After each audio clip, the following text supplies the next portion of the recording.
Hey guys, welcome to study focus.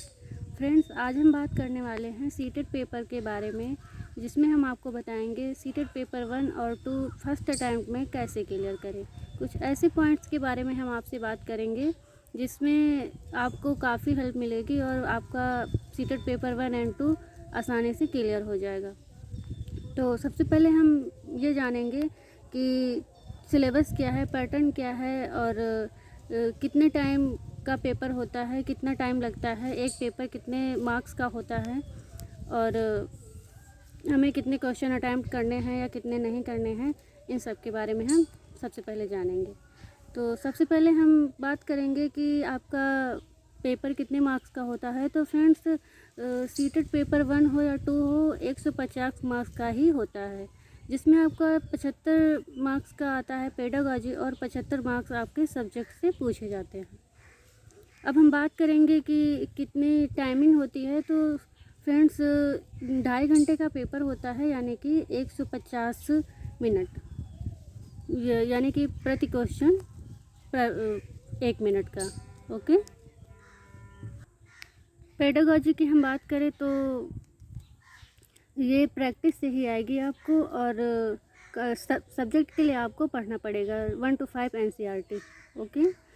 और सबसे पहला पॉइंट अगर हम बात करें तो प्रीवियस ईयर क्वेश्चन आपको सबसे पहले सॉल्व करने हैं। इससे आपको पता चल जाएगा कि क्वेश्चन पूछे कैसे जाते हैं, पैटर्न क्या है इसका। आपको एक आइडिया हो जाएगा कि किस टाइप के क्वेश्चन पूछे जा रहे हैं एग्ज़ाम में।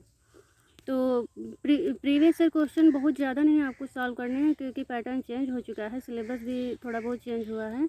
तो आपको सिर्फ 2021 और 22 में जो ऑल शिफ्ट क्वेश्चन करवाए हैं वही सारे आपको करना है, इससे ज़्यादा बाकी कुछ नहीं। अगर आप इसको बार बार रिपीट कर लेते हैं इतने सारे 2021 और 22 के ऑल शिफ्ट क्वेश्चन आंसर, तो आपका सफिशिएंट है। और आते हैं अब सेकंड पॉइंट पर। तो अगर आप बीएड या डीएलएड में अभी मतलब आपका कंटिन्यू है, चल रहा है, कंप्लीट नहीं है, तो उसके साथ में भी अगर आप करना चाहते हैं तो कर सकते हैं बीच में ही। और थर्ड पॉइंट पर आते हैं। तो क्वेश्चन आपको सारे अटैम्प्ट करने हैं, क्योंकि इसमें नेगेटिव मार्किंग नहीं है, तो डरने की कोई बात ही नहीं। अब फोर्थ पॉइंट पर अगर हम बात करें तो अपनी स्ट्रेंथ और वीकनेस को हमें जानना है। ऐसा हम इसलिए कह रहे हैं कि अगर हम किसी भी सब्जेक्ट में कमज़ोर हैं या कोई भी सब्जेक्ट हमारा अच्छा है, उसमें पकड़ अच्छी है, तो उसमें तो हमें ध्यान देना ही है, लेकिन जो वीक सब्जेक्ट है उस पर भी हमें काफ़ी फोकस रहना है, ताकि मतलब बहुत ज़्यादा उससे लॉस ना हो पाए हमें।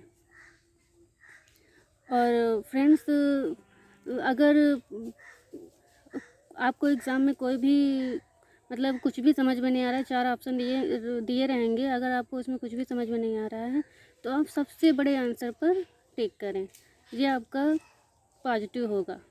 ओके। और पॉजिटिव और नेगेटिव टैग वर्ड पर आप काफ़ी फोकस करें। मतलब आप अगर बच्चे को कुछ भी नहीं होने देना है, उसमें अगर आपने बच्चे को पेपर में बचा लिया तो आपका मान के चलिएगा आपका पेपर क्लियर हो जाएगा। और अगला पॉइंट की अगर हम बात करें तो कौन कौन से टॉपिक आपको मोस्ट इम्पॉर्टेंट है, कौन कौन से मतलब बहुत ही ज़्यादा पूछे जाते हैं एग्ज़ाम में कई बारी, और हर बार लगभग पूछे ही जाते हैं, इन टॉपिक से क्वेश्चन बनते ही बनते हैं। तो फ्रेंड्स, पियाजे से आपके क्वेश्चन काफ़ी बनते हैं, कोलबर्ग्स, वाइगोत्स्की और NCF 2005, अधिगम, सृजनात्मकता और पुस्तक से भी क्वेश्चन पूछे जाते हैं। और हम बात करें तो मूल्यांकन, बुद्धि, अनुमानसिकता और वातावरण से भी आपके काफ़ी क्वेश्चन आते हैं एग्ज़ाम में। आप इनकी जितनी भी ज़्यादा आप प्रिपरेशन कर लेंगे आपके लिए उतना ही अच्छा रहेगा। और आपको लास्ट में हम बताते चले कि अगर आप क्वेश्चन कर रहे हैं और जैसे कि 30 नंबर में आपका 5 पार्ट डिवाइड होता है, तो उसमें 15 नंबर का आपका पेडागॉजी आता है और 15 नंबर का सब्जेक्ट होता है। तो आप जैसे कि आपने पेडागॉजी या कि मतलब कोई भी पार्ट आपने किया, तो जैसे कि 30 क्वेश्चन आपने अटैम्प्ट कर लिए, तो वो 30 क्वेश्चन बुकलेट में आप फिल कर दीजिए। आंसर आप गोले जो होते हैं उनको भर दीजिए। ये मत करें कि हम पूरे 150 क्वेश्चन कर लेंगे फिर आराम से करेंगे। हो सकता है लास्ट में आपको कोई डिफ़िकल्टी आ जाए और ना कर पाए, तो उससे बेहतर है कि हम जितना भी करते चलें तो थोड़ा थोड़ा अपना करते चलें। तो चलिए फ्रेंड्स, ये ट्रिप फॉलो करिए और अच्छे से एग्ज़ाम दीजिए। कैसी लगी हमारी वीडियो कमेंट बॉक्स में ज़रूर बताइएगा। तब तक के लिए बाय बाय।